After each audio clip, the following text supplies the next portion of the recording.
Hi guys, this is Dan from Magic Pachinko Restorations with another short video of a vintage pachinko machine.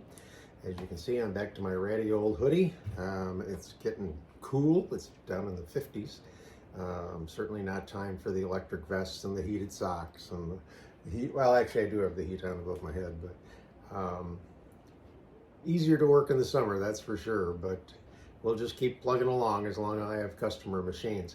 If you enjoy the videos, please consider subscribing. And if you have questions, comments, things like that, easiest way to do is go right to the website. That's magicpachinkorestorations.com. And there you can use the contact page and put in your name, email, phone number, please. And then you'll get an automated response that will allow you to, or tell you how to upload pictures directly to my phone, so that I've got them on my phone when I call you back, so I can talk intelligently to you.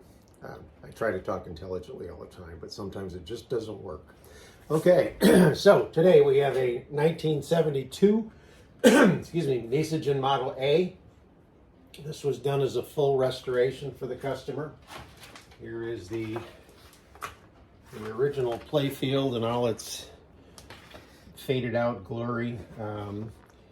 Not really a lot of water staining on it, but certainly the colors fade and change. The original color now, you know, this is yellow and this is more of a gold. Now, the guy that I get the playfields from, he doesn't change colors. He will match colors the best he can but he does have some discretion. And usually what they do is if something was covering this and you take that cover off, like a label or something, you'll see the original color. And based on what he sees, that's how he recolors these when the colors are really faded. So again, 1972 Model A recycler, full restoration, everything looks good on the front. I'm going to plug the power in so that you can see the ball out light up in this corner. This is a very common corner attraction for the Nishijin Model A's. Not sure why they did the plastic in orange rather than yellow or red, but I wasn't around to make those kinds of decisions for them. This is very cool, bowling alley. There are 3 channels in here, the center and the 2 sides. If it goes down a side, it'll open the tulips. If it goes down this side, it'll open the tulips, and then if it goes down through the center, it'll open these tulips. A ball put up in here will go one of 2 different ways, and either open this tulip or that tulip. So, redid the red mahogany wood. It's really always beautiful wood. The back of this is in great shape. The wire harness was in pretty good shape. I just had to resolder some connections here and get it all working. So the ball out light is up here, and then the wind light is right above the bowling alley, and it lights the bowling alley up really nicely when it goes on. So when you load a Nishijin Model A, the balls go in the upper hopper first. They're going to drop out, run across, go through the turnaround down the chute into the middle tray. They'll start to fill the middle tray up, roll all the way down over here to where the jackpot is located. And you want to make sure that this lever, or little thing, whatever you want to call it, is up so that it says shut.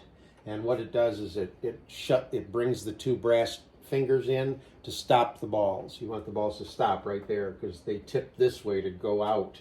If you press down on this, the balls continue through the system and exit the machine. So make sure this is in the shut position. And as always, I recommend just a handful of balls to make sure. That way, if you forget about this, you only have a handful of balls on the floor instead of a whole bunch. So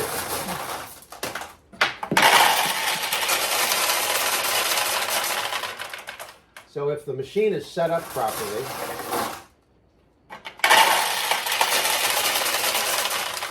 when there's enough balls in the center tray for the machine to become operational, it will it will stop them from falling from the upper tray. So there's enough balls here and here for the machine to be operational. As you win and deplete this, it would allow more balls down into the middle tray. However, on a machine like this, the Model A recyclers, all the losing balls, this is where the drain hole is on the front, all the losing balls come right back into this tray and continually feed the jackpot. They call it a recycler. Okay, so balls don't drop out of this machine like they do on the A or the B's and the C's. However, when you do a ball dump, there is a chute down here where the balls will come out. So you would need a little box or something down there to catch the balls if you're going to do a ball dump. So I'll put more balls in here just to have them. As I've said in all my videos, if you have 500 pachinko balls, put 485 of them up here and load the system, and then use the handful that's left over to start to play. If you lose and if you don't win anything, then you'll have to steal a few more, but chances are you're going to win something. Now, on the subject of pachinko balls, I've talked to a number of people lately that are buying pachinko balls on Amazon. I love Amazon. I get a whole bunch of stuff from Amazon, but I do not recommend buying pachinko balls from Amazon simply because they're not pachinko balls. They're stainless steel ball bearings, and they're a little bit bigger than a pachinko ball. Pachinko balls are 11 millimeters. These ball bearings are 11.1125, and they're just big enough that they don't go through the machines like they should. And that just makes a mess, because if they get stuck inside, especially with a B, you're going to have trouble unless you take it all apart. Not so much on an A. You can get at most everything on an A, but on a B machine, it's going to give you trouble. So now we have this all loaded up. It's ready to go. I'm just going to cheat it here and open up the tulips on the front. So I just opened these tulips from the back so that we have a better chance of getting some wins here. So you load up a handful of balls here, and you just start launching the balls and seeing if you get a win. Maybe. Come on, get in there. There we go.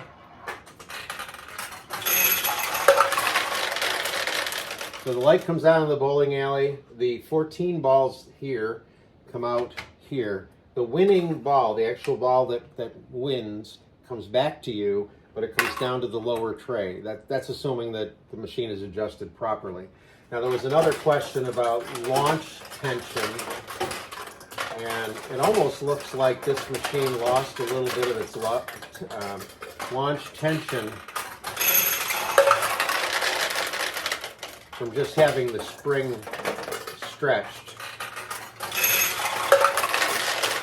Okay, so if I push all the way down and let go, right now I'm just getting the ball to drop up in this area. Ideally, you want the ball to drop up in this area, but every once in a while you're going to have a tulip or something that you need to get at. So you've got to have the launching power to get over here.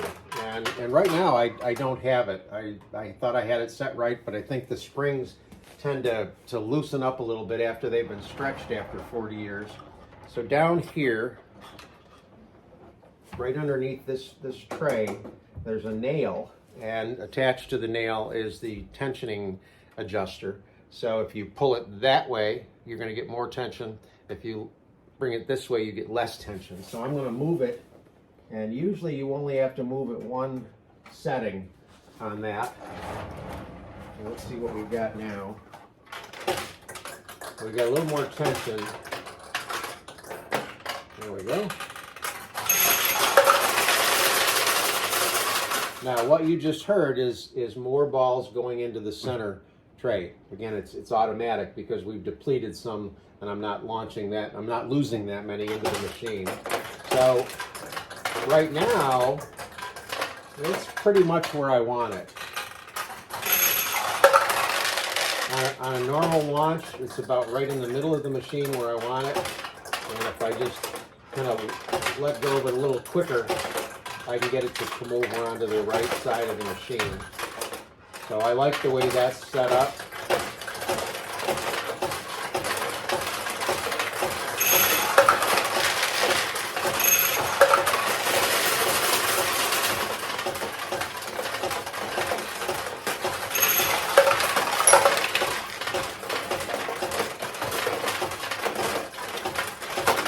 one more win. There we go.